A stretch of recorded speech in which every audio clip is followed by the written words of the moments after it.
भ्राता, माँ और पिताश्री के साथ में चिदम्बरम आकाश थिल्लाई मंदिर में दर्शन प्राप्त करना कितना सुखदायी था। कितना अटल प्रेम है दोनों में। जहाँ जाते हैं साथ जाते हैं और इसलिए सभी कहते हैं माँ पार्वती और पिताश्री महादेव के मध्य पति पत्नी के संबंध तक ही सीमित नहीं, उनके संबंध के तो अनेकों रूप हैं। माँ और पिताश्री के संबंध के इन भिन्न रूपों का ज्ञान है आपको? हाँ हाँ, अवश्य है। उनमें सर्वोच्च है मित्रता का संबंध।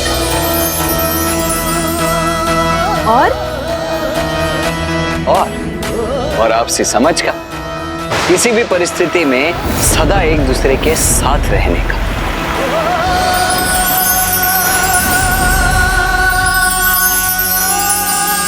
हाँ हाँ, वो भी है भ्राता, किंतु उनके संबंध का सबसे महत्वपूर्ण भाग तो आप भूल रहे हैं।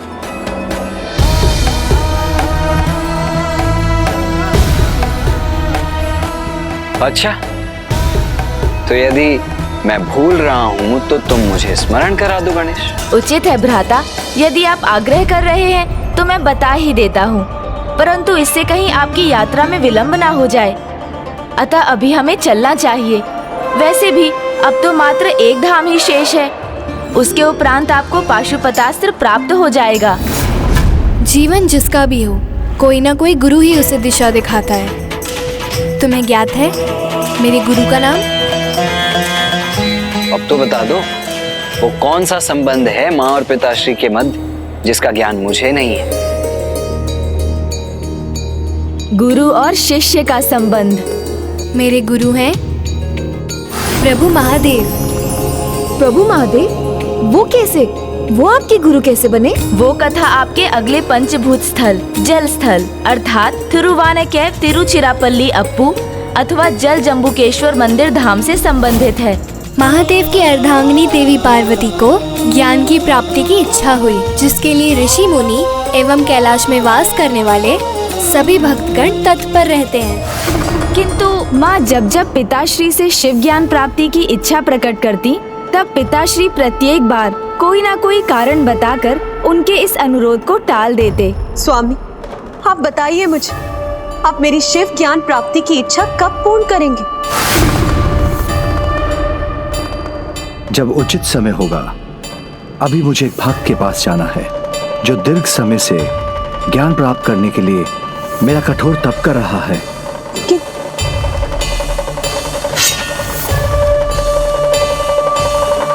किंतु स्वामी, प्रभु ने माँ को एक संकेत दिया था, किंतु वो तो प्रभु से क्रोधित थी, इसलिए उनके किसी भी संकेत को पढ़ पाने में असमर्थ थी और ऐसा एक से अधिक बार होता रहा।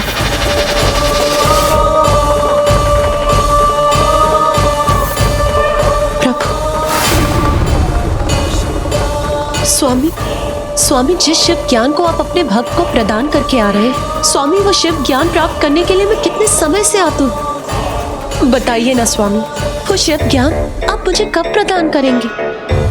शीघ्र भी, जब उसका उचित समय होगा।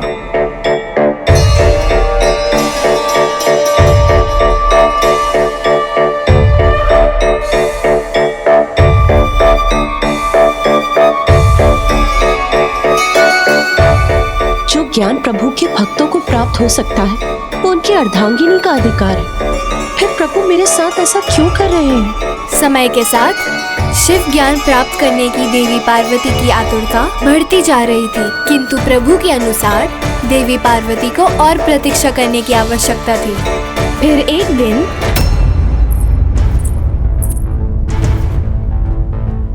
शिव ज्ञान उन सभी सीखों और ज्ञान का सार है जो आगे चलकर शिव सूत्र और विज्ञान भैरव तंत्र संहिता में पाया जाएगा।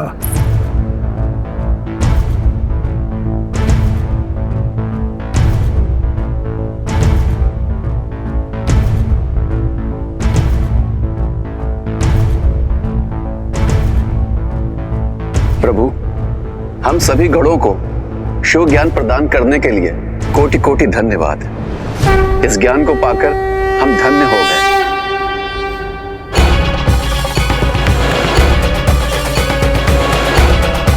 प्रिय,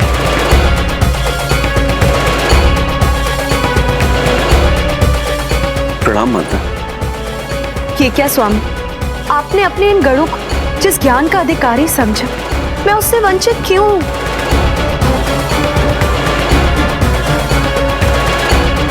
बताइए ना स्वामी, मुझे शिव ज्ञान ना देने के पीछे क्या कारण? क्या आपकी दृष्टि में मैं इसके योग्य नहीं हूं? देवी पार्वती, ये सभी गण मेरे शिष्य हैं। आज तक जिन्हें भी ये सौभाग्य प्राप्त हुआ है वो या तो मेरे शिष्य हैं अथवा भक्त, जिन्होंने उसे पाने के लिए कठोर तपस्या की है।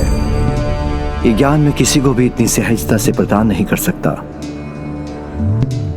आप जो चाहती हैं उसके लिए आपको या तो मेरा शिष्य बनना होगा या तपस्या करनी होगी। उसके लिए आपको या तो मेरा शिष्य बनना होगा या तपस्या करनी होगी।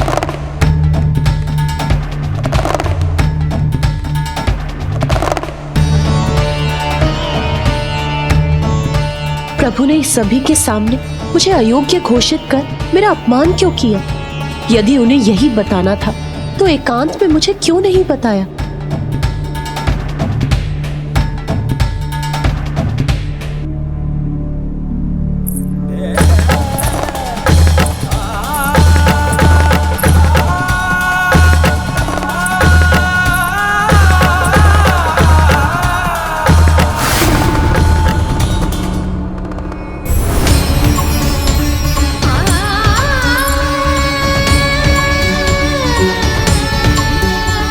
आप जो चाहती हैं उसके लिए आपको या तो मेरा शिष्य बनना होगा या तपस्या करनी होगी।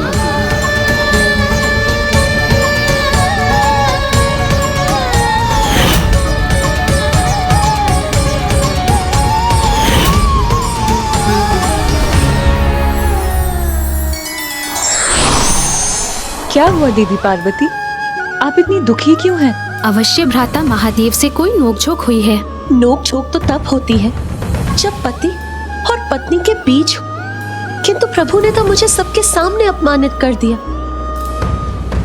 किंतु प्रभु ऐसा कहे इसके लिए विवश तो आप ही ने किया था ना? समझ गई देवी सरस्वती, बहन तो सदा भ्राता की ही ओर से बोलेगी ना।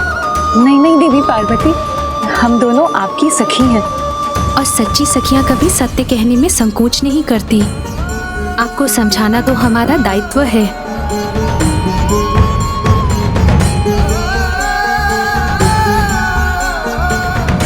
उचित है फिर, यदि स्वामी मुझसे अपनी तपस्या करवाना चाहते हैं तो मैं अवश्य करूंगी।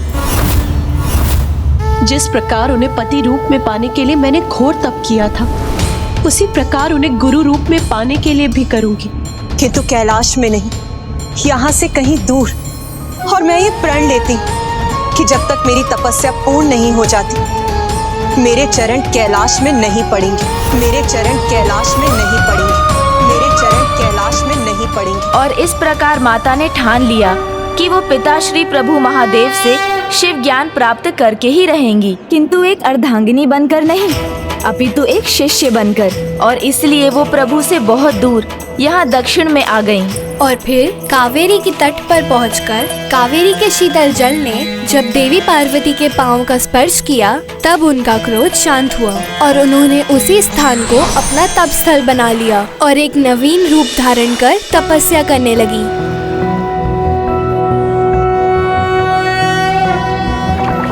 नागेंद्र हाराय त्रिलोचनाय भस्मांगरागाय माहेश्वराय शिवाय। नित्याय शुद्धाय दिगंबराय तस्मै नकाराय नमः शिवाय।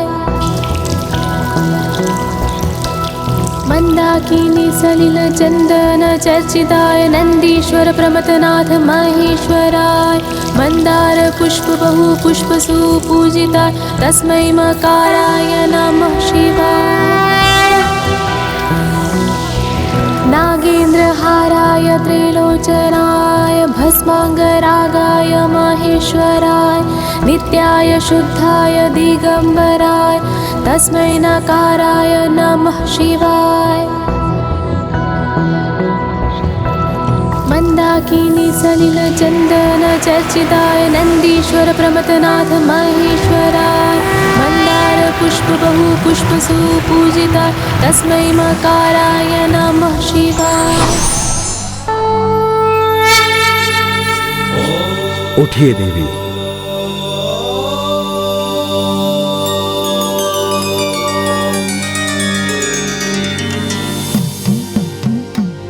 प्रणाम प्रभु। आप जो चाहती हैं उसके लिए आपको या तो मेरा शिष्य बनना होगा या तपस्या करनी होगी। मेरे प्रभु, मेरे स्वामी, बताइए मुझे, क्या अब मैं शिव ज्ञान प्राप्त करने के योग्य हूँ? जो ज्ञान मेरा है उस पर आपका भी अधिकार है और आप सदैव उसके योग्य भी थी और हैं भी। फिर आपके इस तप का तो एक महान उद्देश्य भी था देवी। पंचभूतों में से एक मेरे जलभूत शिवलिंग की स्थापना का, जो जगत की सर्वोच्च देवी अर्थात आपके हाथों से ही होना संभव था। इसलिए आज से यहाँ आपकी पूजा अखिलंदेश्वरी रूप में होगी। अखिलन अर्थात समस्त ब्रह्मांड और ऐश्वरी अर्थात सर्वोच्च देवी, और यहाँ मेरे शिवलिंग की पूजा जम्बुकेश्वर रूप में होगी। आपकी कृपा के लिए अनेकों धन्यवाद स्वामी, किंतु मैं तो सर्वोच्च ज्ञान अर्थात शिव ज्ञान प्राप्त करने के लिए ललायत हूँ।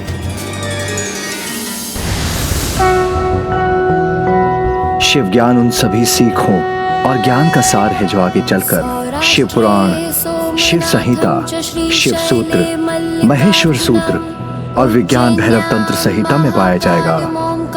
तब मेरे इन वचनों को आगम ग्रंथों में संग्रहित किया जाएगा। आगम अर्थात ज्ञान अर्जन। शिव सिद्धांत में 28 आगम और 150 उप आगम होंगे और उन सभी में भी इस ज्ञान के अंश होंगे जो मैं अब आपको उपदेश के रूप में प्रदान करूंगा। सेतु बंधे च रामेशं घुष्मेशं च शिवालये।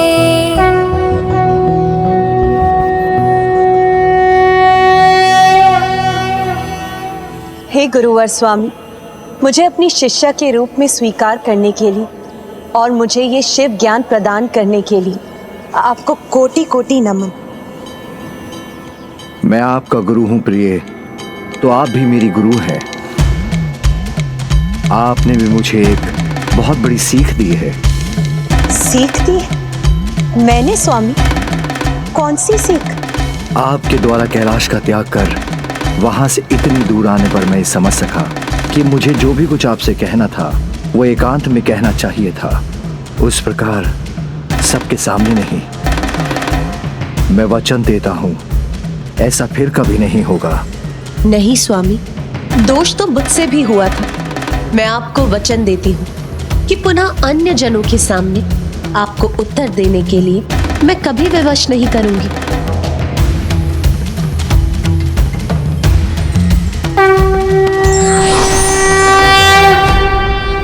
अर्थात गणेश जी, जिस शिवलिंग की स्थापना माता ने इतने प्रेम और भक्ति भाव से की, वो जल तत्वों से बना शिवलिंग यहाँ स्थित है। हाँ, किंतु जैसा माँ ने कहा था, प्रभु अप्पू लिंगम साधारण भक्तों को अपने सामान्य रूप में ही दिखाई देंगे। उनके भीतर समाहित जल भूत के दर्शन कुछ श्रेष्ठ भक्त ही कर सकेंगे। इस घटना के पश्चात प्रभु महादेव न केवल मेरे गुरु बने, अपितु अपने गुरु की उपाधि उन्होंने मुझे भी दी। जो वचन प्रभु महादेव ने देवी पार्वती को दिया वो विवाह का एक और वचन बना। न मेप मानम सविधे सखीना द्यूतम नवा दुर्व्यसनम भंज श्वेत। अर्थात मित्र हो अथवा परिवार, किसी के भी सामने एक दूसरे का अपमान ना करना, ना ही पति पत्नी के सम्मान को भंग होने देना, जिसके लिए ये अनिवार्य है कि पति और पत्नी दोनों ही कोई भी अनुचित कर्म ना करें।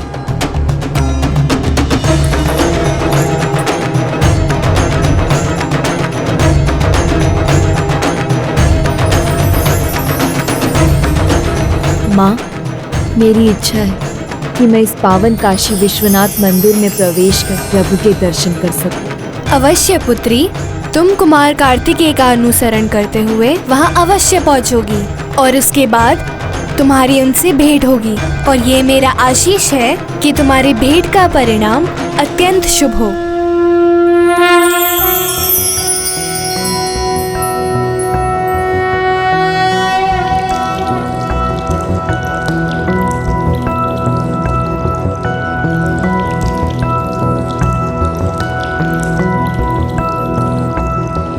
जगत के सामने अप्पुलिंगम बहुत समय पश्चात प्रकट हुए, किंतु उनकी स्थापना के उपरांत एक भी दिन ऐसा नहीं बीता जब उनकी पूजा आराधना ना हुई हो।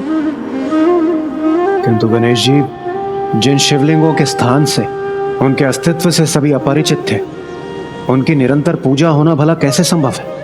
क्योंकि ये शिवलिंग वन में स्थापित हुए थे, इसलिए मनुष्यों द्वारा इनकी पूजा से पूर्व यहाँ गज अपने झुंड में प्रतिदिन प्रभु का अभिषेक करने आते थे और इसी कारण इस स्थान का नाम पड़ा थिरुवानेकाव।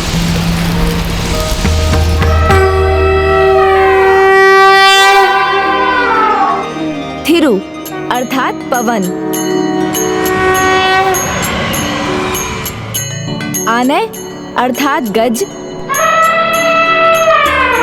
और का अर्थात वन, जिसका अर्थ है वन में वो पावन स्थान जहाँ गज पूजा करते हैं। अब तो मैं भी प्रभु अप्पुलिंगम के दर्शन के लिए तत्पर हो उठा हूं गणेश। अवश्य भ्राता।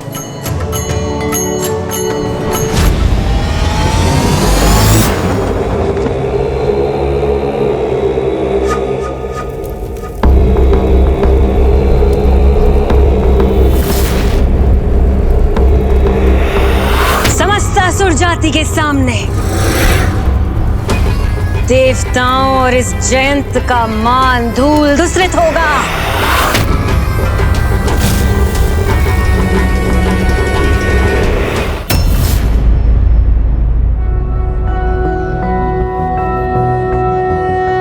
ओम गौरी शंकराय नमः। त्रैलोक्य सारे सकल ओम गौरी शंकराय नमः।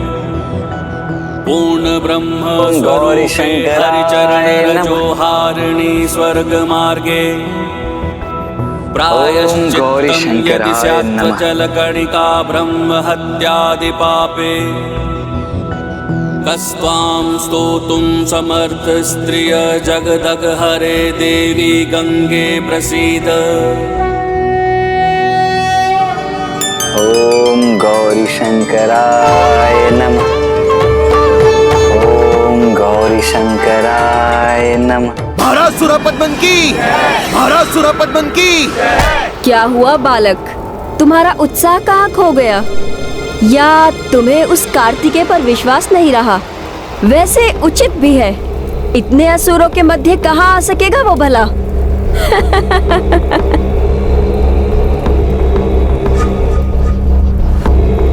न विश्वास खोया और न प्रभु में आस्था, किंतु निराश तो मैं फिर भी हूँ। इसलिए नहीं कि मेरे प्रभु सुब्रमण्यम कार्तिकेय स्वामी मुझे असुरक्षित रहने देंगे, क्योंकि ऐसा कदा भी नहीं होगा।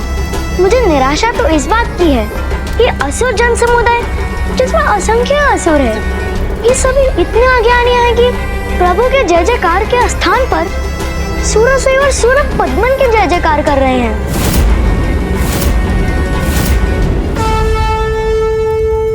आज तुम्हारा अहंकार अवश्य भंग होगा, तुम्हारी अज्ञानता मिटेगी और पूरे संसार को ज्ञात हो जाएगा कि उन्हें किस वास्तविक भगवान की जय जयकार करनी चाहिए और किसका नाम जपना चाहिए।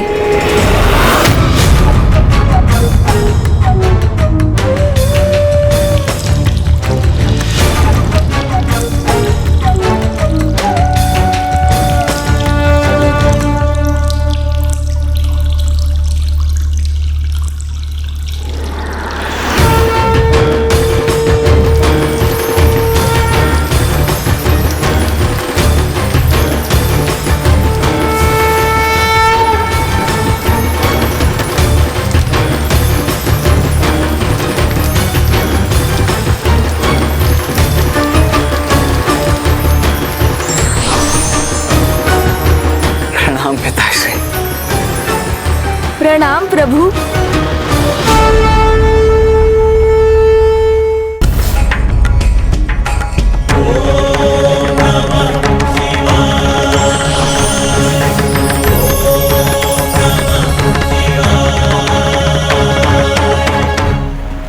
पुत्र, मैं तुम्हारे पंचम पंचभूत तक सफलतापूर्वक पहुंचने से अत्यंत प्रभावित हूँ, किंतु ये तो तुम्हें भली भांति ज्ञात है कि सर्वप्रथम तुम्हें जल के गुण और प्रकार का रहस्य उजागर करना होगा, तभी तुम जल तत्व की ऊर्जा को अपने भीतर गतिशील कर सकोगे।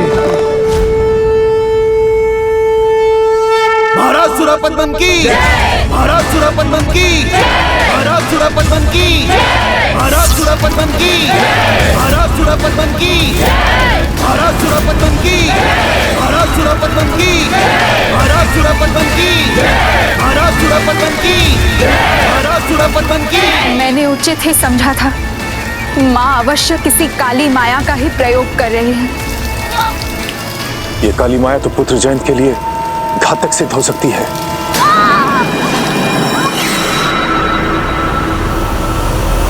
ओम नमः शिवाय।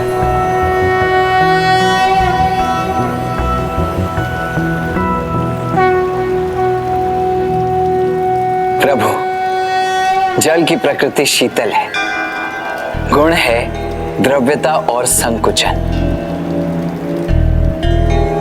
महाराज सुरापद्मन की, महाराज सुरापद्मन की, महाराज सुरापद्मन की, महाराज सुरापद्मन की।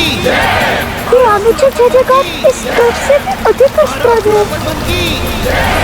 महाराज सुरापद्मन की, महाराज सुरापद्मन की, महाराज सुरापद्मन की। ओम सुब्रमण्यम कार्तिकेय स्वामी।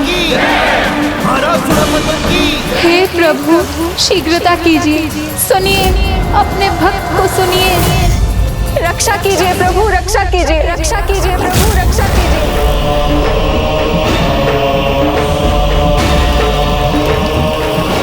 रक्षा कीजिए प्रभु, प्रभु रक्षा कीजिए, रक्षा कीजिए प्रभु, सुनिए अपने भक्त की पुकार।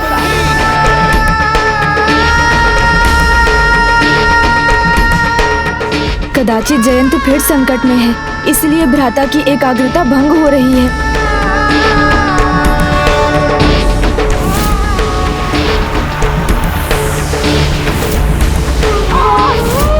वो दुष्ट जयंत के तन को जल तत्व से वंचित कर रहे हैं। वो ऐसा कर सके उसके पहले भ्राता को जल तत्व की ऊर्जा प्राप्त करना और भी महत्वपूर्ण हो गया है। जल का वर्ण श्वेत और आकार। रक्षा कीजिए प्रभु, रक्षा कीजिए प्रभु, हमारी गुहार सुनिए। और आकार है अर्धचंद्र, चक्र है स्वाधिष्ठान और मंत्र। रक्षा कीजिए प्रभु, रक्षा कीजिए। अपने भक्तों की पुकार, उनके भजन के अतिरिक्त कुछ सुनाई नहीं दे रहा है मुझे, किंतु मुझे जल तत्व का मंत्र तो बताना ही होगा।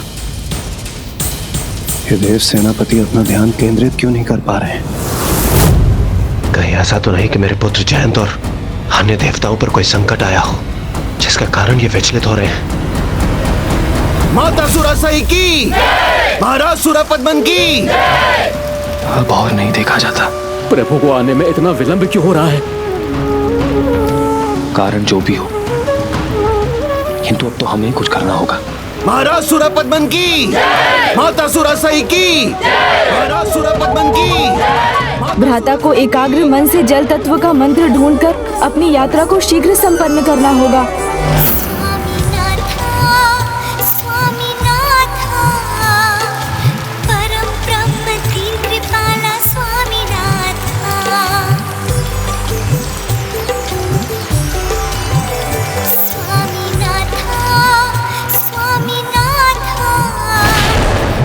मुझे तो बस अपने भक्तों की गुहार ही सुनाई दे रही है।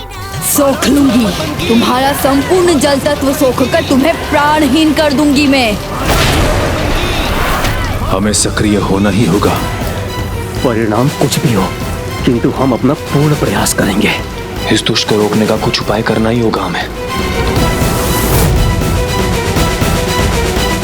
समय होते ही अगर तुम सभी ने हमको अपना भगवान स्वीकार नहीं किया तो दंड नायिका तुम्हारे प्राण हरण करने में तनिक भी विलंब नहीं करेगी। और इन देवताओं ने उद्दंडता की तो उनके प्राण में सोऊंगा। माता सुरासई की, महाराज सुरापद्मन की, माता सुरासई की, माता सुरासई की, महाराज सुरापद्मन। ओम प्रभु सुब्रमण्यम कार्तिकेय स्वामी की जय। ओम सुब्रमण्यम कार्तिकेय स्वामी ओम सुब्रमण्यम कार्तिकेय स्वामी। माता सुरसाई की, माता सुरपद्मन की, माता सुरसाई की, माता सुरसाई की, माता सुरपद्मन। ओम सुब्रमण्यम कार्तिकेय स्वामी। ओम सुब्रमण्यम कार्तिकेय स्वामी।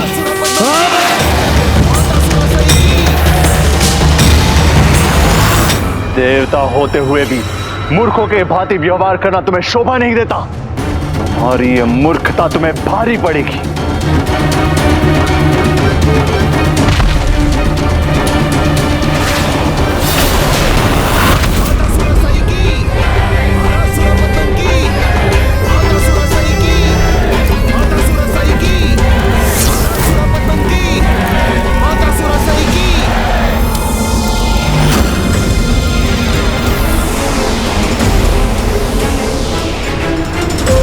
देखा मूर्ख देवताओं, तुम्हारी ऊर्जा रोक दी मैंने।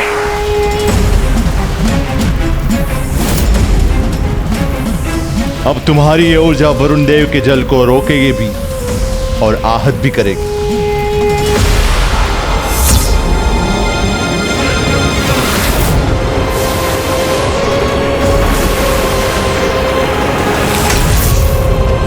वरुण देव, वरुण देव।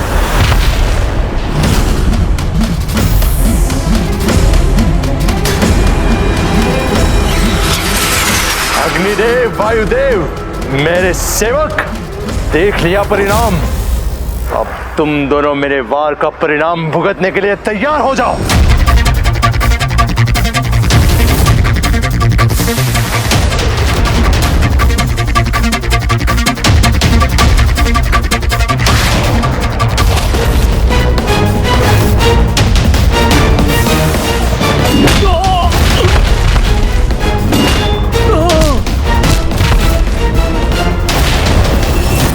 अपने भीतर जल की करतल ध्वनि मात्र सुनाई दे रही है।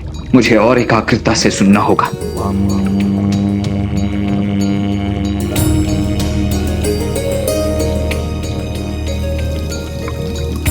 प्रभु, जल का मंत्र है वम।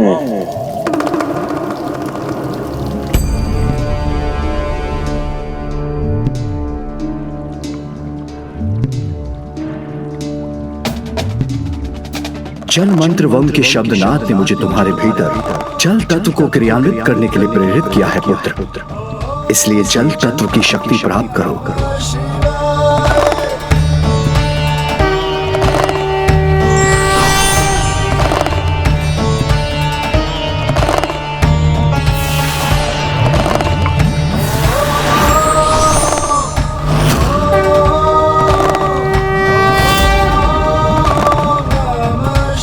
प्रणाम प्रभु, आपको कोटि कोटि धन्यवाद।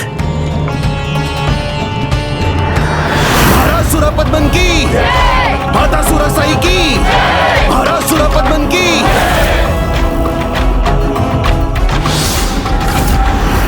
पुत्र सुरपद्मन, इसे आधार बनाकर इन देवताओं को और दंडित करो। पुत्र, तुम स्वयं परम ब्रह्म हो, इसीलिए ये पंचभूत तो तुम्हारे भीतर पहले से ही थे। किंतु मेरे पंचभूत स्थलों की यात्रा संपन्न कर अब तुमने इन्हें पहचान कर अपने भीतर गतिशील भी कर लिया है, जिन पर नियंत्रण तुम इस कड़े की सहायता से कर सकोगे। इन क्रियान्वित पंचभूतों की ऊर्जा प्राप्त कर अब तुम पाशुपतास्त्र प्राप्त करने के भी योग्य हो गए हो, जो तुम्हें शीघ्र प्राप्त होगा। किंतु इस समय तुम्हारे भक्त संकट में तुम्हें पुकार रहे हैं, उन्हें तुम्हारी आवश्यकता है। धन्यवाद पिताश्री।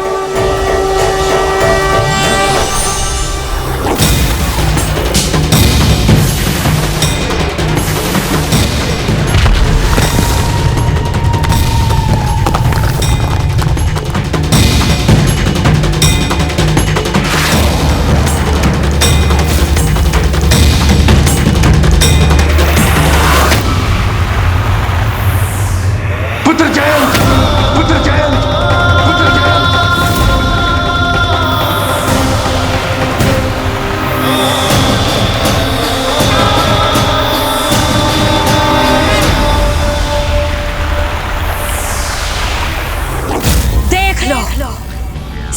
देख लो, अच्छे से देख लो।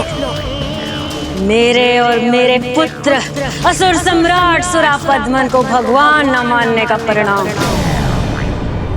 ये बालक कैसे शक्तिहीन पड़ा है। कहाँ गई तुम्हारी भक्ति, कहाँ गया तुम्हारा वो भजन। बस अब कुछ ही क्षण शेष है। ये भक्त उसकी कार्तिकेय भक्ति दोनों का अंत हो जाएगा। जय हुई है मेरी तो जय जयकार होनी चाहिए मेरी। महाराज सुरापद्मन की, माता सुरासई की, महाराज सुरापद्मन की, माता सुरासई की, महाराज सुरापद्मन की, माता सुरासई की।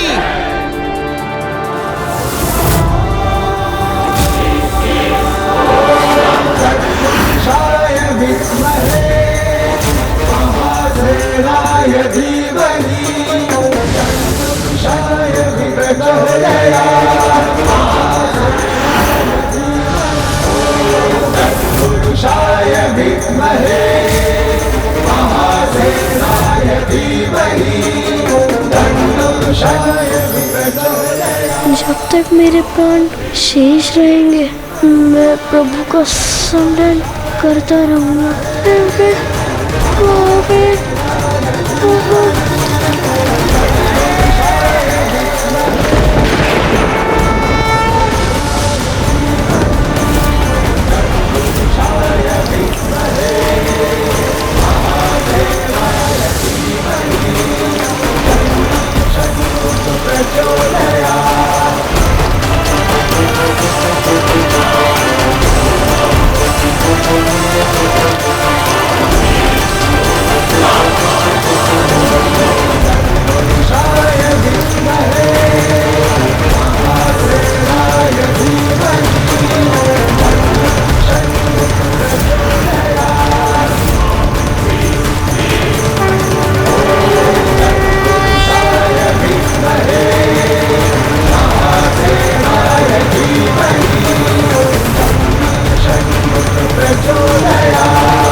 अवश्य होगी मुझ पर।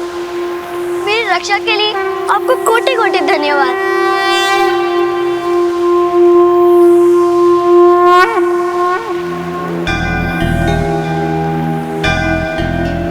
प्रभु, आपकी छत्र छाया में जो भी भक्त आया उसे भला कौन हानि पहुंचा सकता है।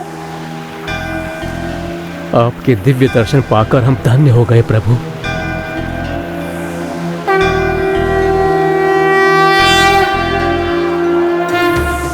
ये कुशल कैसे हो रहा है?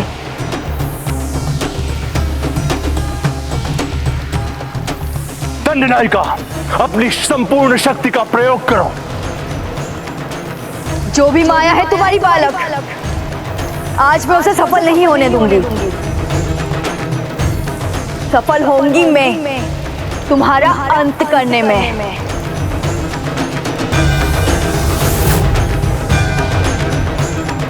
मेरी काली माया की शक्ति विफल कैसे हो सकती है? असंभव है। तो ये फिर कैसे संभव हो रहा है?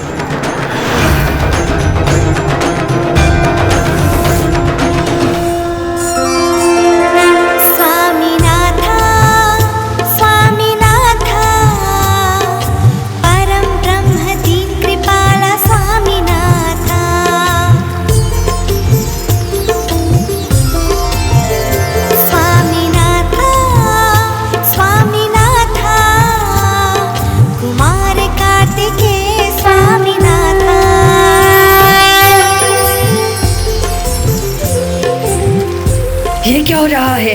मेरा शरीर क्यों फूलता जा रहा है? ऐसा प्रतीत हो रहा है कि जो पानी मैं जयंत के शरीर से सोख रही हूँ वो मेरे अंदर क्यों समाहित होता जा रहा है।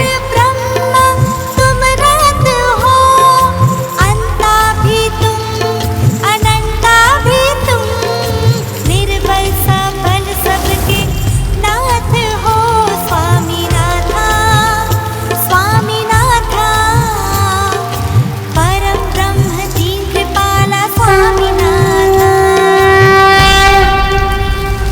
दंड नायिका ने तो अपनी संपूर्ण शक्ति झोंक दी है, फिर इस बालक पे कोई प्रभाव क्यों नहीं पड़ रहा है?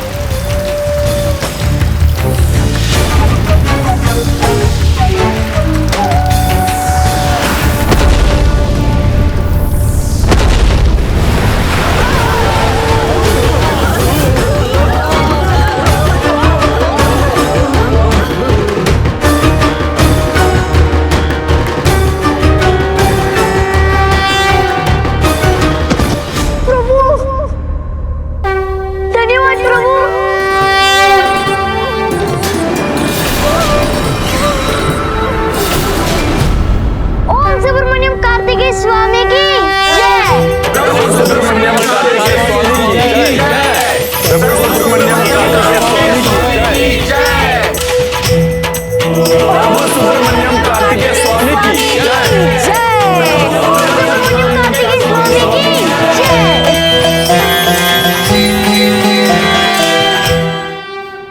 नहीं नहीं, इस दंड नायिका का अंत नहीं होना चाहिए था, अंत तो इस बालक का होना चाहिए था। जय जयकार इस कार्तिकेय की नहीं, हमारी होनी चाहिए थी, हमारी। अब समय आ चुका है कि मैं तुम्हें अपनी शक्ति का परिचय दूं।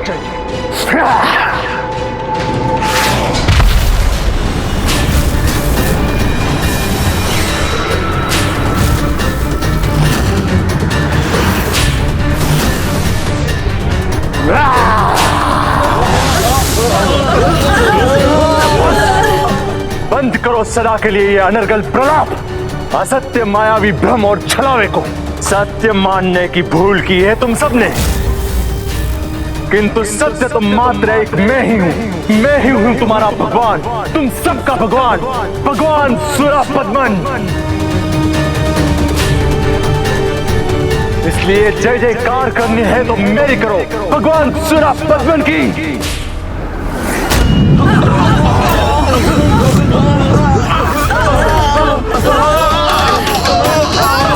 भगवान सुरापद्मन की, असुर सम्राट भगवान सुरापद्मन की, असुर सम्राट भगवान सुरापद्मन की, असुर सम्राट भगवान सुरापद्मन की। मेरा पुत्र अजय, इसे कोई पराजित नहीं कर सकता, और कोई बालक तो कदापि नहीं। अपने तुच्छ माया से उसने प्रमाणित कर दिया कि वो सत्य में एक बालक ही है, और तुम सब ये मान बैठे कि तुम सदा के लिए सुरक्षित हो। भूल है तुम्हारी, भ्रम है तुम्हारा, क्योंकि मेरी क्रोध अग्नि तुम सबको भस्म कर देंगे और तुम कुछ नहीं कर पाओगे।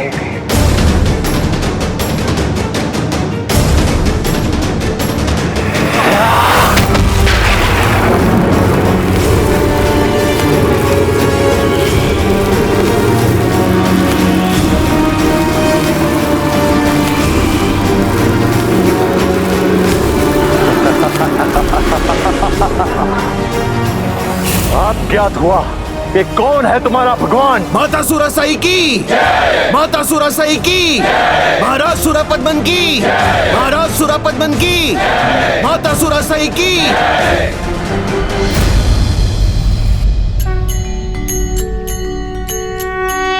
एक बार पुनः आपने अपने भक्त की, मेरे पुत्र की रक्षा की।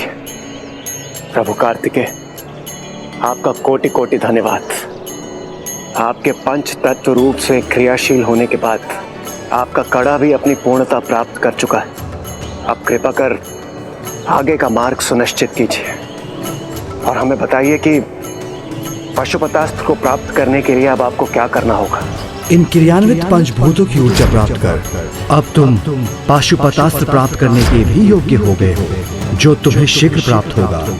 प्रभु महादेव का संकेत तो यही है कि इस समय हमें सुरापद्मन की नगरी महेंद्रपुरी की ओर बढ़ना चाहिए, और उचित समय आने पर प्रभु स्वयं मुझे पशुपतास्त्र प्रदान करेंगे।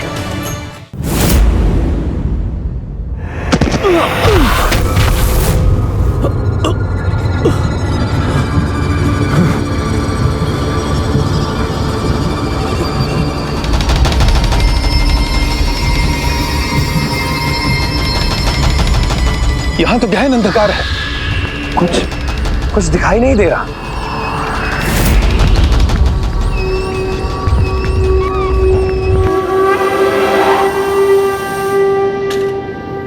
किंतु ये स्थान कौन सा है? ज्ञात नहीं है कौन सा स्थान है। बस इतना ज्ञात है कि कितना गहरा अंधकारी स्थान संपूर्ण सृष्टि में और कोई नहीं। मैं अपनी अग्नि को प्रज्वलित करता हूँ। उसके प्रकाश में देखकर इस स्थान को पहचान सकेंगे।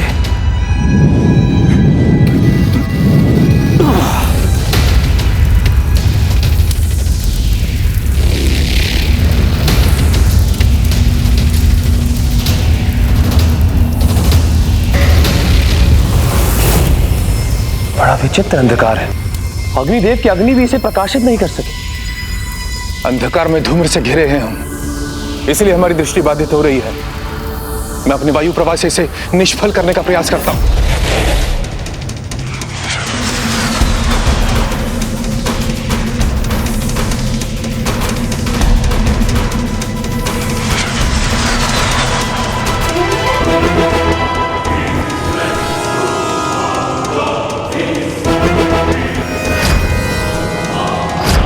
मैं अपनी माँ से परिचित ही हूँ। ये अंधकारी माया अवश्य काल कोठरी होंगी, जहाँ उनकी इच्छा के बिना कोई हम तक नहीं पहुँच सकता है।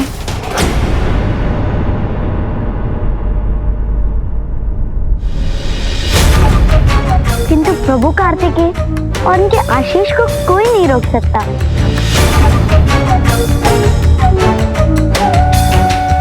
पुत्र जयंत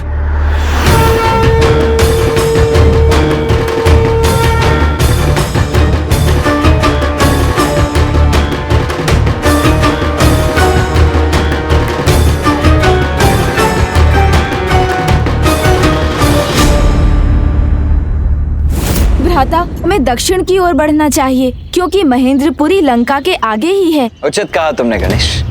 हम आगे बढ़ेंगे, तुम नहीं, क्योंकि अभी तक भी तुमने मुझे ये नहीं बताया है कि तुम मुझसे क्या गुप्त रखते आए हो। और इसका विचार युद्ध में मेरी एकाग्रता को भंग करे, ये मैं कदापि नहीं होने दे सकता। किंतु भ्राता। किंतु परंतु कुछ नहीं अनुज। जम्बुकेश्वर आने से पूर्व ही मैंने ये स्पष्ट किया था कि इस यात्रा के अंतिम चरण में तुम हमारे साथ नहीं चलोगे। इसीलिए अब तुम यहीं रुको और हमें आगे बढ़ने दो। आइए।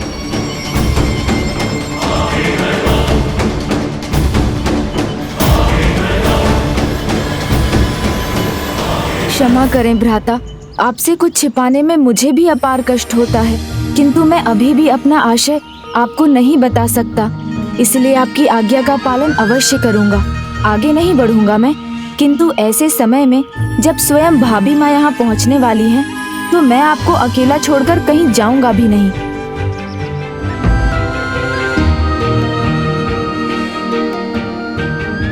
वो पर्वत का शिखर उपयुक्त रहेगा। यहाँ से मैं भ्राता के शिविर पर दृष्टि बनाए रख पाऊंगा। आइए प्रभु, मैं आपको अभी वहाँ ले चलता हूँ। उचित है मूषक जी, चलिए।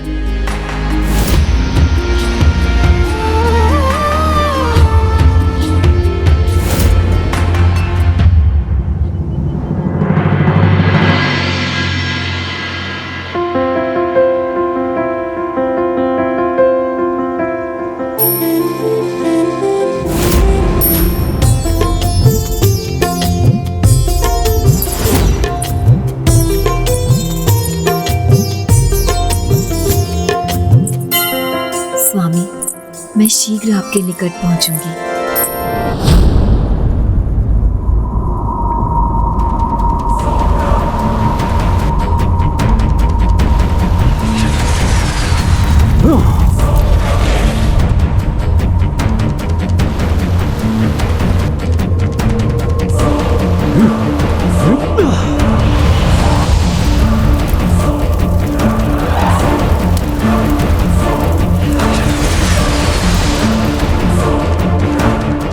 यहाँ से मुक्त होने का कोई तो उपाय होगा।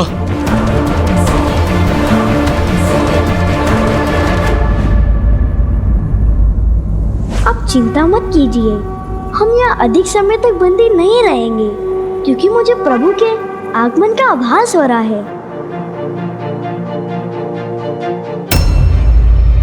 अचानक सबको इतनी थकान क्यों हो रही है?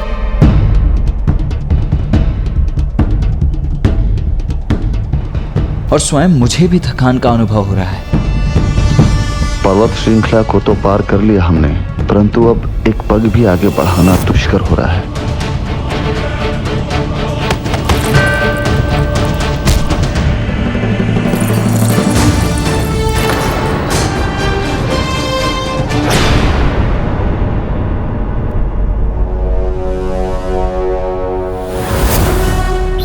प्रभु, हमारी सेना को अचानक क्या हो गया?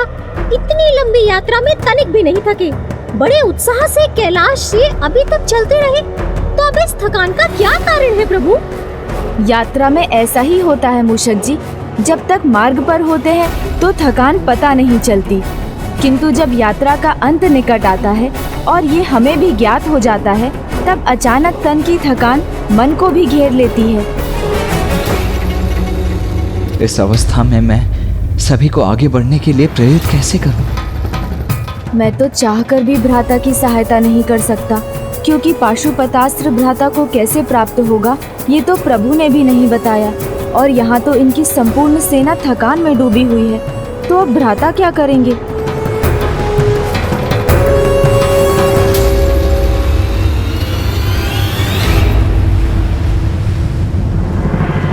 अंततः हम समुद्र के निकट पहुंच ही गए। मुझे आगे की यात्रा को संपन्न करने के लिए, उसके मार्गदर्शन के लिए प्रभु की पूजा करनी होगी।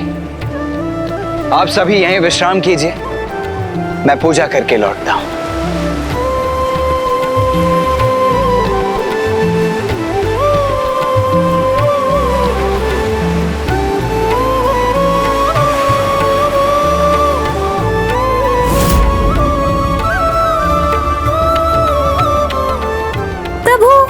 भ्राता कार्तिकेय और उनकी सेना तो इन बादलों के कारण दिखाई ही नहीं दे रही।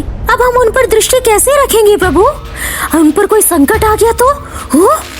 आप निश्चिंत रहिए मूषक जी, मैं ऐसा कदापि नहीं होने दूंगा।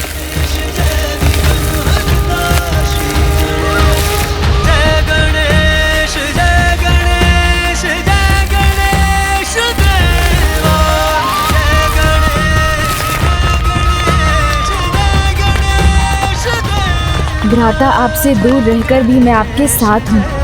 आपका अनुज गणेश सदा आपकी सहायता के लिए तत्पर रहेगा।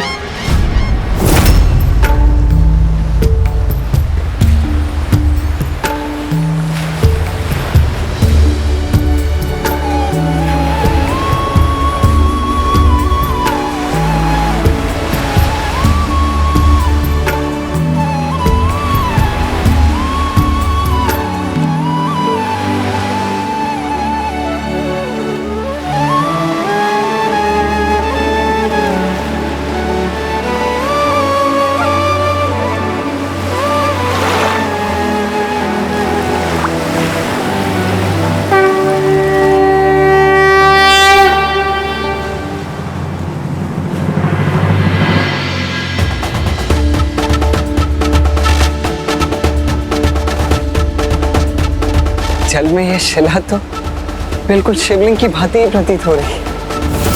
कदाचित प्रभु ने मेरी प्रार्थना सुन ली। जय भोलेनाथ।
कृपा हो।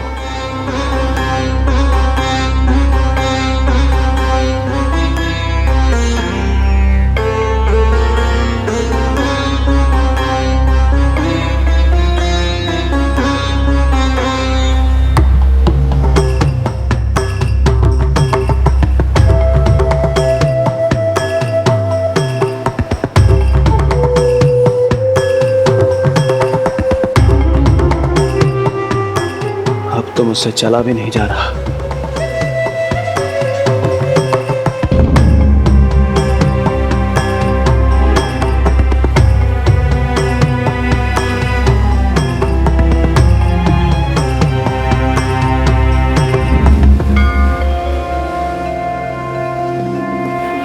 हे प्रभु, मेरी इस पूजा को स्वीकार कर मेरा मार्गदर्शन करने की कृपा करें।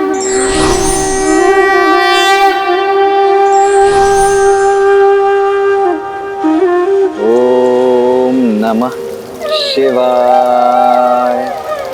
ओम नमः शिवाय।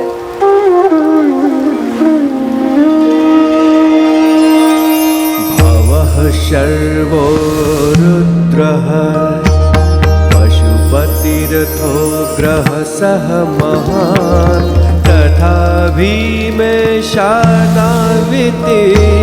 यदभिधानाष्टकमिदम्। प्रभु आपके श्रीकाल हस्ती धाम में मेरी पूजा स्वीकार करें। स्वामी,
प्रणाम प्रभु। आपके इस परम धाम पर स्वामी की यात्रा के अंतिम चरण के आभास से मैं धन्य हो रही हूँ।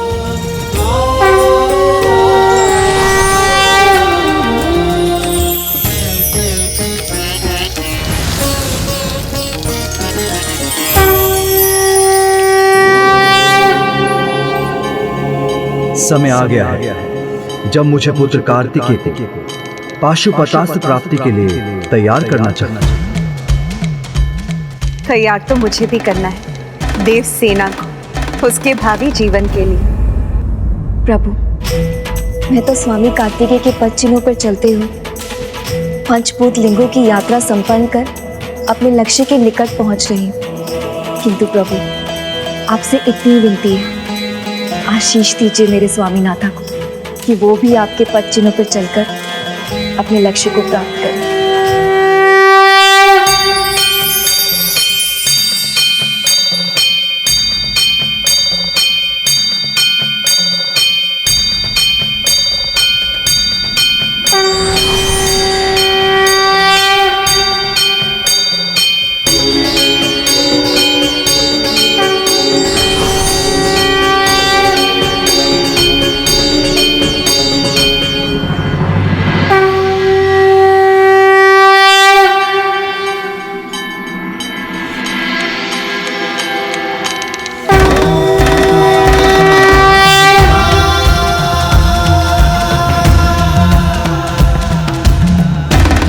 प्रणाम प्रभु। एक बार पुनः आपकी कृपा पाकर मैं धन्य हुआ। हे जगत पिता, मैं अपनी सभी भूलों के लिए आपसे क्षमा प्रार्थी हूँ। पंचभूत लिंगों की यात्रा के पश्चात भी अब तक मुझे पशुपतास्त्र की प्राप्ति नहीं हुई है, और आपको तो सब कुछ ज्ञात है प्रभु कि इस समय मुझे पशुपतास्त्र की कितनी अधिक आवश्यकता है। मुझे अन्य देवताओं की रक्षा करनी है, मुझे देवराज पुत्र जयंत की रक्षा करनी है, और उन दुष्ट असुरों का सर्वनाश करना है प्रभु। इसीलिए इस यात्रा में अब आप ही मेरा मार्गदर्शन करें। पुत्र, पाशुपतास्त्र एक महान और अत्यंत शक्तिशाली अस्त्र है। उसे प्राप्त होने की योग्यता प्रमाणित करने में 3 आवश्यक चरण हैं। सर्वप्रथम कठोर श्रम, दूसरा निराश हुए बिना पूर्ण निष्ठा से निरंतर उसे पाने की चेष्टा, और तीसरा एवं सर्वाधिक महत्वपूर्ण, उस अस्त्र को संभालने की क्षमता भी होनी चाहिए। माँ, आपको अनेकों धन्यवाद। आपकी आशीष से ही मैं अपनी इस यात्रा की पूर्णता के निकट पहुंची। हाँ पुत्री, इस कठिन यात्रा को पूर्ण कर तुमने भक्ति, निष्ठा और समर्पण का परिचय दिया है। तुमने पाशुपतास्त्र प्राप्ति के 2 चरणों को सफलतापूर्वक पूर्ण कर लिया है पुत्र। अतः मैं तुम्हें पाशुपतास्त्र प्रदान करता हूँ।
कितना दिव्य दृश्य है ये। सृष्टि के समस्त पशुओं की ऊर्जा से इस महान अस्त्र पाशुपतास्त्र का निर्माण हो रहा है।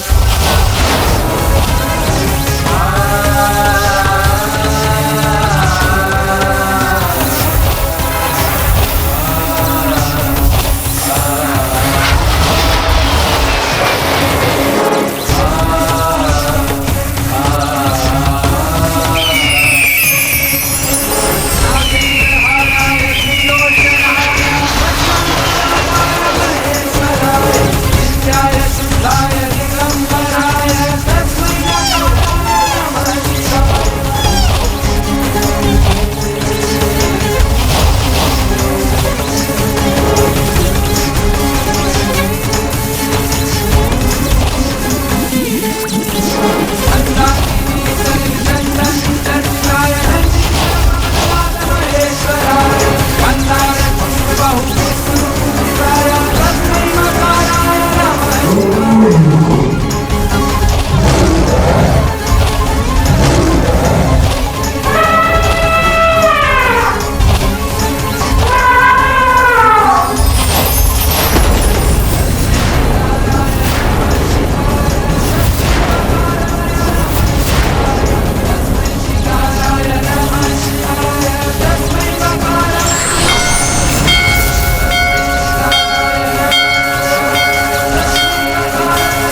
पुत्र, पाशुपतास्त्र तुम्हारे समक्ष है। इसे प्राप्त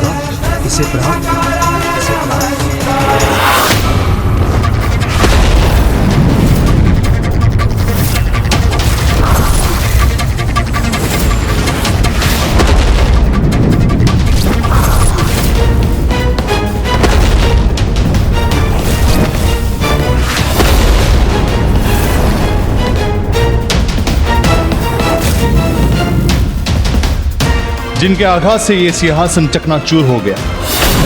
कैसा घोर अनर्थ है, क्या अस्त्र है ये?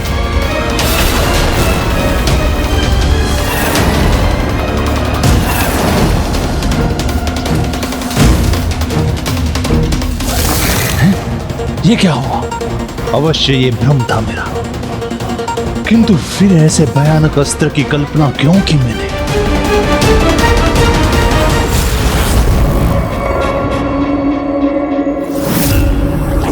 ऐसा भयावह दृश्य क्यों दिखाई दिया मुझे?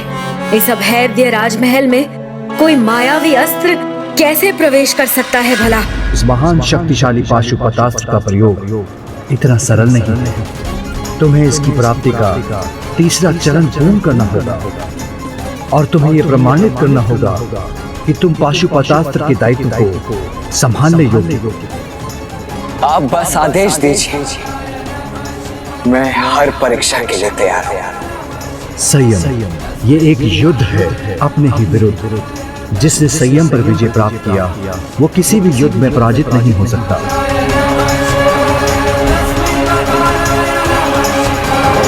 इसीलिए पाशुपतास्त्र को संभालने के लिए इस परीक्षा में उत्तीर्ण होना है। जो संयमित है वही योग्य है। आगे की यात्रा में तुम्हें संयम बनाकर रखना होगा, तभी तुम्हारी यात्रा संपन्न होगी और तुम पुत्र कार्तिकेय से भेंट कर सकोगे। विवाहित जीवन में आने वाले मनमुटाव को दूर करता है, पति पत्नी की आपस में समझ बढ़ाता है। इसलिए विवाह के 7 वचनों में से एक वचन है परस्त्रियम मातु समा समीक्षम स्नेहम सदा चेन्मयी कांत कूर्या, जिसे पति पत्नी के मधुर संबंध कोई पर पुरुष अथवा पर स्त्री अविश्वास का बीज बोने में सफल न हो सके। और ऐसे विश्वास भरे संबंध की दृढ़ता संयम पर ही आधारित है। धन्यवाद माँ।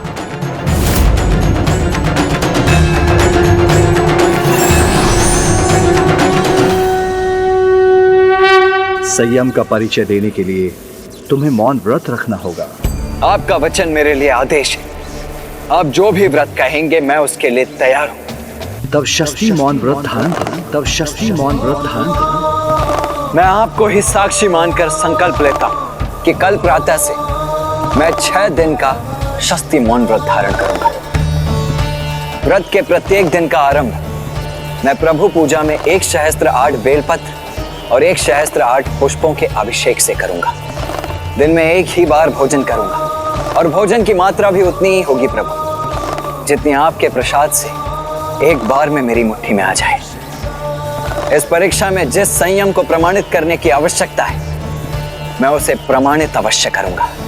आप बस मुझे आशीर्वाद दीजिए प्रभु कि मैं इस परीक्षा में सफल रहूं।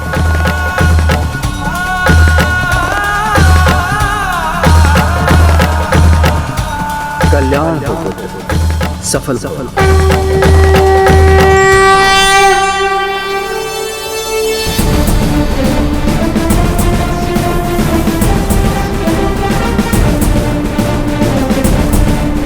इस परीक्षा में जिस संयम को प्रमाणित करने की आवश्यकता है मैं उसे प्रमाणित अवश्य करूंगा।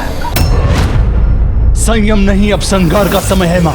सभी सीमाएं पार कर चुका है वो देव सेनापति कार्तिकेय। प्रजा को अपनी माया जाल में उलझाया है। उस उदंड इंद्र पुत्र जयंत को अपना भक्त बनाया है। मेरे और आपके स्थान पे उसकी जय जयकार करवाई है उसने, और वो अब हमारी बुद्धि को भ्रमित करने के लिए भयानक दृश्य उत्पन्न कर रहा है। ब्रह्म नहीं, संकेत है ये। हमारा अस्त्र को देखना आगामी युद्ध का संकेत है। उसकी तैयारी करो पुत्र, फिर तुम्हारी संहार की इच्छा भी पूर्ण हो जाएगी। मेरे आदेश पर सिंहमुखन कुलदेवी पूजा करने गया है। उससे शीघ्र अपनी पूजा संपन्न करके यहाँ लौटने को कहो। अवश्य माँ, परंतु इस जयंत का क्या करें माँ? तुम्हें उसका कुछ नहीं करना है पुत्र। उसका परिणाम मैं सोच चुकी हूँ, इसीलिए त्याग दो अब उसकी चिंता। निश्चिंत रहो, उसका भयंकर अंत अवश्य होगा।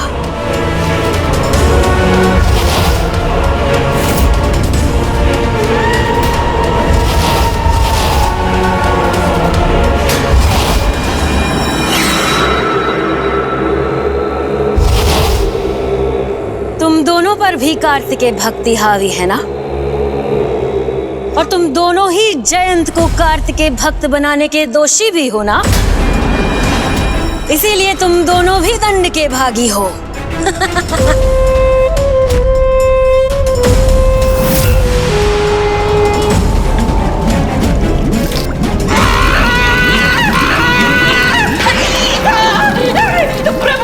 दया कीजिए प्रभु, दया कीजिए, दया कीजिए प्रभु, रक्षण कीजिए, निदान कृपा कीजिए।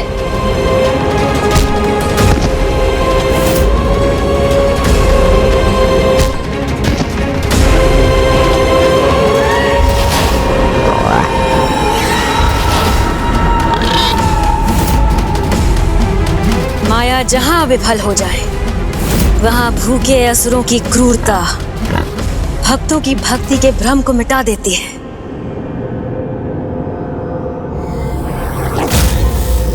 यहाँ से मुक्त होने का क्या मार्ग है? अब यहाँ और कौन सा संकट छाने वाला है?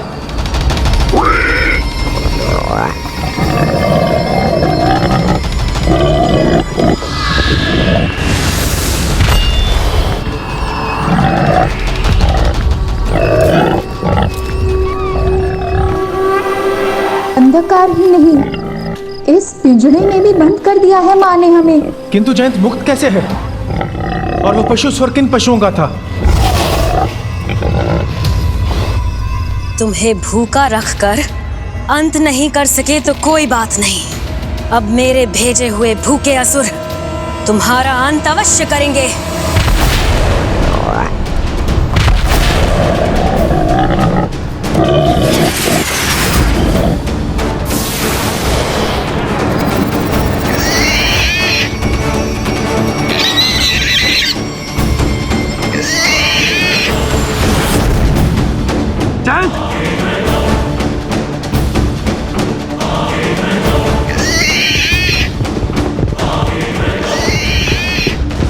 मात्र 6 दिन दे रही हूं तुम्हें। इन 6 दिनों में एक एक कर इन्हें रोकने वाली 6 बाधाओं को तोड़ूंगी मैं।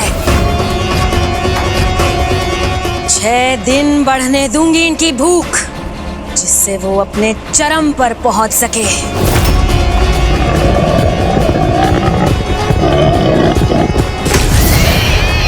इन 6 दिनों में अपने भगवान कार्तिकेय को बुला सकते हो तो बुला लो।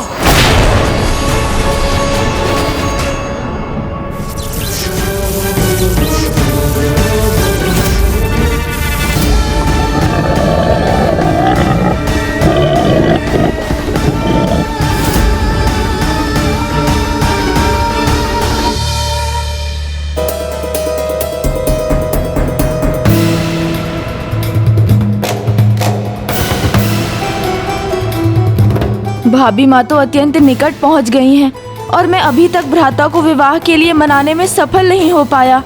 यदि भाभी माँ को देखकर भ्राता क्रोधित हो गए और भाभी माँ इस बात से अपमानित अनुभव कर लौट गई तो अनर्थ हो जाएगा। प्रभु, आपको प्रथम बार इतना चिंतित देखा है मैंने। चिंता का ही तो विषय है मूषक जी। एक और जयंत पर निरंतर संकट बढ़ता जा रहा है, वहीं दूसरी ओर हमारी सेना अब बिल्कुल क्लांत हो चुकी है और अब भाभी माँ भी यहाँ पहुँच गई हैं। पता नहीं इन संकटों का कैसे निवारण होगा।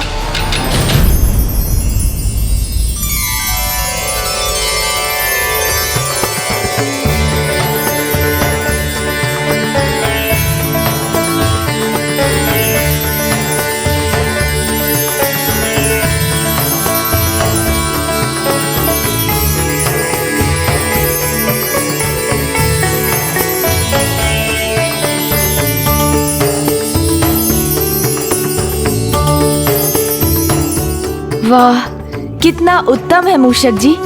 भाभी माँ के आगमन से हमारी सेना पुनः ऊर्जावान हो रही है।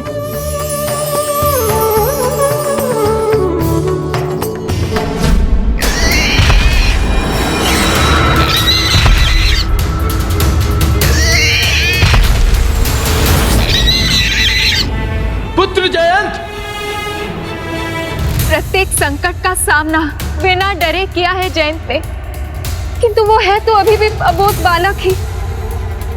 इतने भयंकर पशु असुरों को देखकर तो महायोद्धा भी भयभीत हो जाए। मेरे प्रभु ही मेरे रक्षक हैं। वो हर बार के समान इस बार भी मुझे सुरक्षित अवश्य रखेंगे। प्रभु, आप मेरी रक्षा करेंगे ना? आनंदित हुआ इनके मुख पे भय देखकर। कब से मेरी आंखें प्रतीक्षा कर रही थी ये भय को देखने के लिए।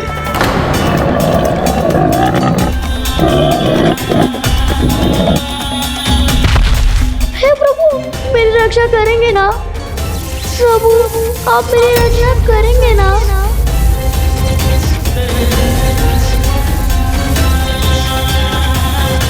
हे प्रभु, मेरी रक्षा करेंगे ना? प्रभु, अब आपके मुख में ये चिंता की रेखा क्यों है? चिंता मुझे, जयंत और अन्य देवताओं की भी, और साथ ही हमारी संपूर्ण सेना की भी है वीर भाव। वहां वो दुष्ट उन सबको सुरक्षित रहने नहीं देगा और उन सब की सुरक्षा मेरे अतिरिक्त कोई और कर भी नहीं सकता है। और तो और क्या मेरी संपूर्ण सेना इतनी लंबी यात्रा करके ऊर्जा विहीन हो चुकी है। अब इन सब में ऊर्जा का पुनः संचार होगा कैसे?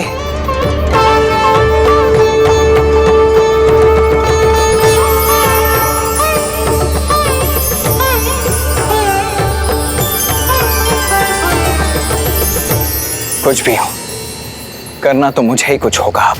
परंतु ऐसी स्थिति में जब जयंत संकट में है एवं देव सेना ऊर्जा विहीन हो रही है, मैं अपना मौन व्रत कैसे आरंभ करूं?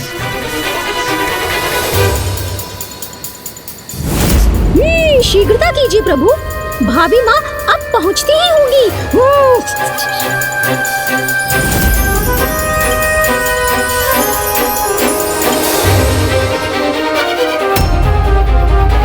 जम्बुकेश्वर आने से पूर्व ही मैंने ये स्पष्ट किया था कि इस यात्रा के अंतिम चरण में तुम हमारे साथ नहीं चलोगे, इसीलिए अब तुम यहीं रुको और हमें आगे बढ़ने दो। यदि मैं एक पग भी आगे बढ़ाऊंगा तो उस क्षेत्र में प्रवेश कर जाऊंगा जहां भ्राता हैं, और उनसे अनुमति लिए बिना ऐसा किया तो उनके आदेश का उल्लंघन करूंगा।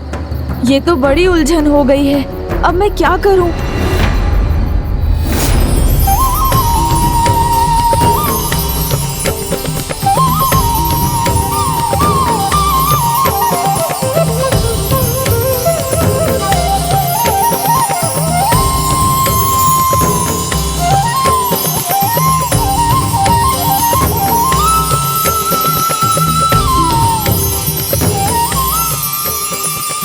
भाभी माँ के आगमन से हमारी सेना ऊर्जावान हो गई है। ये कैसे संभव हुआ प्रभु? भाभी माँ का नाम ही देवसेना है, अर्थात वो शक्ति है, देवताओं की संपूर्ण सेना की ऊर्जा। इनका यहाँ आना देवताओं की ऊर्जा का आधार बनेगा।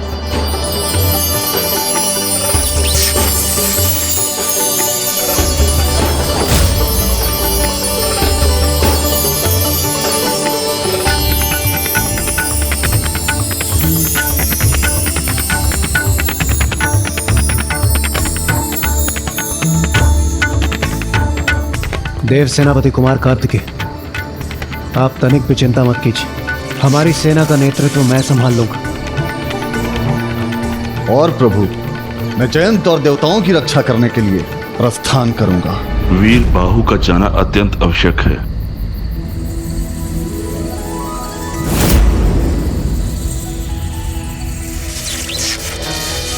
प्रणाम देवगुरु बृहस्पति जी। युद्ध के विषय में मैं आपको अपना परामर्श देने हेतु आ गया। आपने सर्वथा उचित कहा।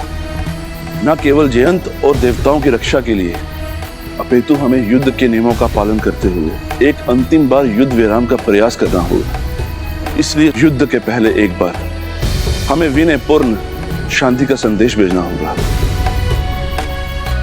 मुझे आज्ञा दीजिए प्रभु, मैं अभी जाकर सबकी रक्षा करूंगा और उस दुष्ट असुर को सुबुद्धि भी प्रदान करूंगा। मेरी अनुमति तुम्हें है सेनापति वीरबाहु, किंतु इस कार्य के पूर्व गणेश का आशीष लेना मत भूलना। वैसे वो यहाँ की गतिविधियों पर दृष्टि बनाए रखने के लिए यहीं कहीं निकट में ही होगा। हाँ भ्राता, मैं अपनी दृष्टि तो बनाए हुए हूँ, किंतु मुझे ज्ञात नहीं इस स्थिति का सामना कैसे करूँ। वो यहाँ पहुँच चुकी हैं। देवगुरु, आपके इस नीति संकट सुझाव के लिए आपको अनेकों धन्यवाद। कल्याण।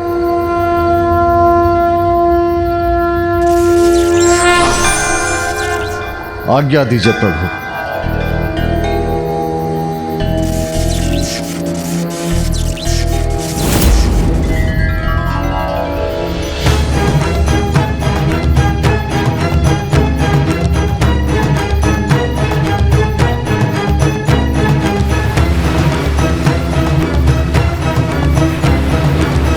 वीरबाहु, देव सेनापति कुमार कार्तिकेय ने कहा था आगे बढ़ने के पूर्व आपको प्रथम पूज्य गणेश जी से आशीष प्राप्त करनी होगी। किंतु देवराज, प्रभु कार्तिकेय और प्रभु गणेश दोनों परम ब्रह्म हैं। इसलिए प्रभु कार्तिकेय से आशीष लेना गणेश जी से आशीष लेने के समान भी तो है। इसलिए इस समय मुझे तनिक भी विलंब किए बिना जयंत और देवताओं की रक्षा की चिंता करनी चाहिए।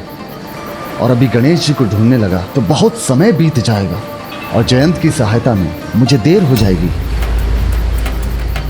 किंतु भ्राता, महेंद्रपुरी तो लंका से भी आगे है, फिर आप इस सागर को पार कर वहां कैसे पहुंचेंगे? चिंता मत करो भ्राता, प्रभु ने आज्ञा दी है तो मार्ग भी सुगम बना देंगे।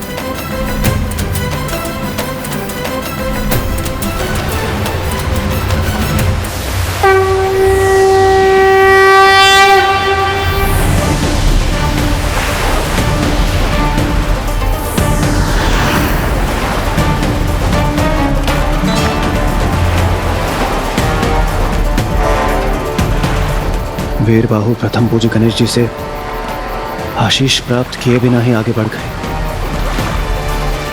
कहीं उनके मार्ग में कोई संकट न उत्पन्न हो जाए।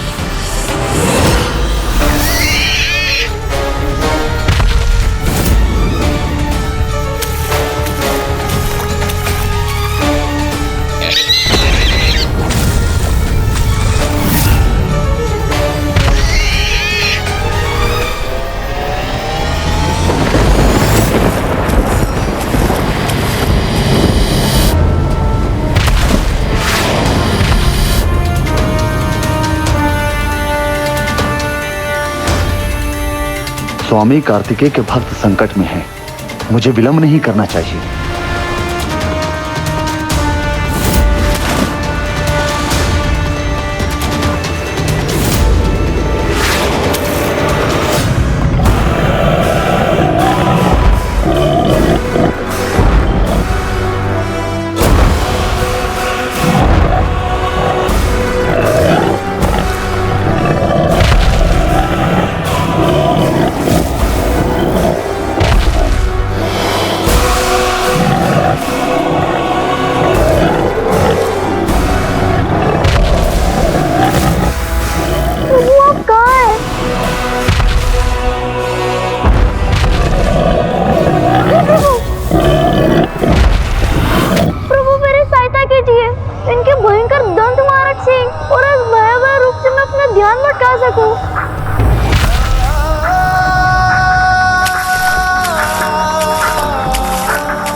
ओम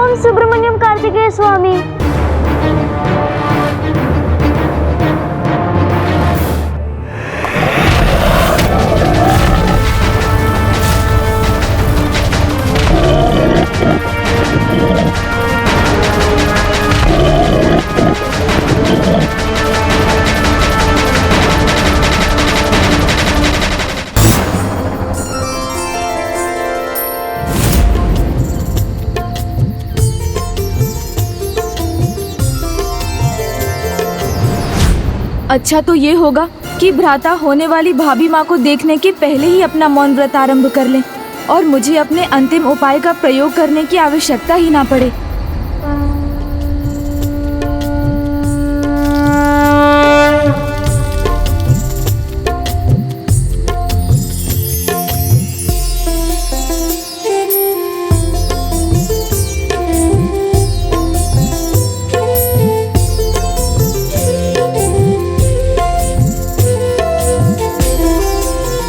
प्रभु, मैं आज से अगले 6 दिन तक संपूर्ण संयम एवं एकाग्रता के साथ अपना मौन व्रत पूर्ण कर यह सिद्ध करूंगा कि मैं पशुपतास्त्र धारण करने के योग्य हूं।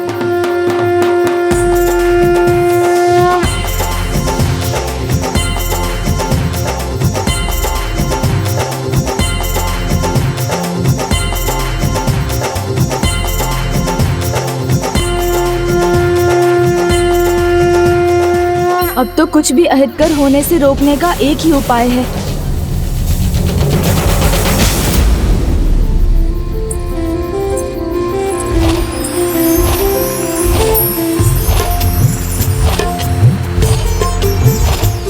ओम कार्तिकेय सुब्रमण्यम स्वामी।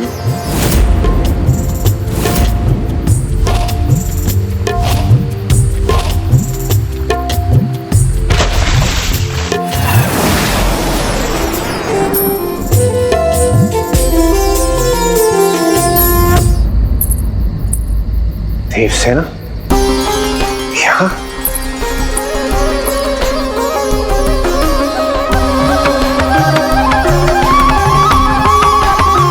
पुत्री, ये तुम्हारी दिव्यता ही जिसके कारण समस्त देवसेना में एक नवीन ऊर्जा जागृत हुई। हम सभी में एक उत्साह उत्पन्न हुआ। ऐसे ही तुम्हें देवसेना नहीं कहा जाता। कदाचित अब तो अंतिम उपाय अपनाना ही होगा। किंतु आपका अंतिम उपाय क्या है प्रभु?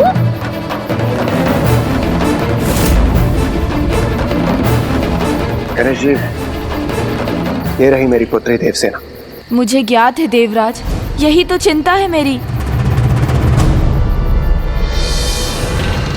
गणेश जी, ये रही मेरी पुत्री देवसेना।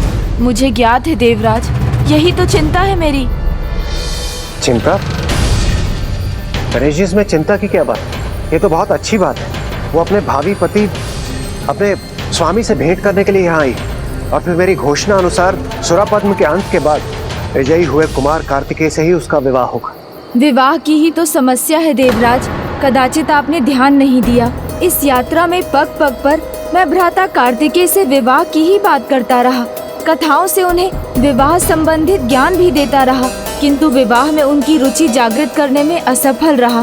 तो ऐसे समय में जब पाशुपतास्त्र को प्राप्त कर दुष्टों का संहार ही भ्राता का एकमात्र लक्ष्य है, तो उनके मौन व्रत ध्यान के आरंभ के पहले भाभी माँ देवसेना का यहाँ पहुँचना कहीं एक नवीन संकट ना खड़ा कर दे।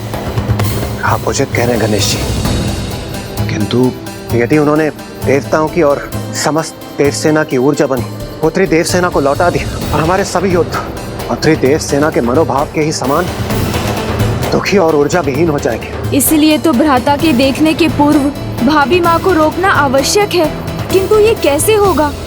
प्रथम पूज्य गणेश जी, आपका बुद्धि कौशल, आपकी ओजस्वी वाणी, आपकी युक्ति, आपके वचन सदैव सार्थक रहे।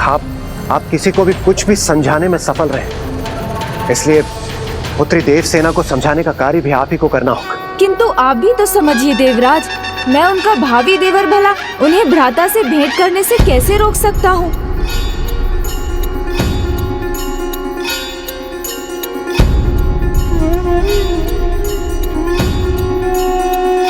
गणेश जी, अब सोचने समझने का समय बिल्कुल भी नहीं। अब प्रथम पूज्य भविष्य में सुख को निर्धारित करने वाली इस दिव्य घटना को दुखद घटना में परिवर्तित होने से आपको रोकना होगा। इससे पूर्व कि कोई विघ्न उत्पन्न हो, आपको इसका समाधान ढूंढना होगा।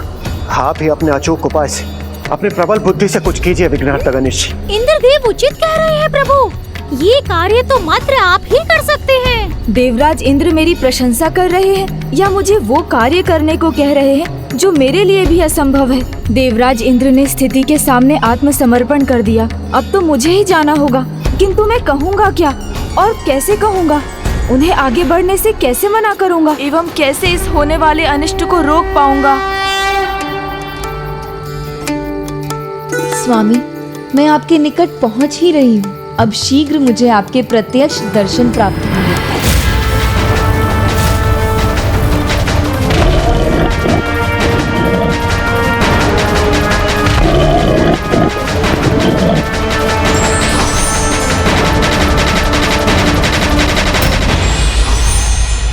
शक्ति का उपयोग कल्याण के लिए तभी किया जा सकता है जब शक्तिशाली व्यक्ति में संयम का गुण विद्यमान हो।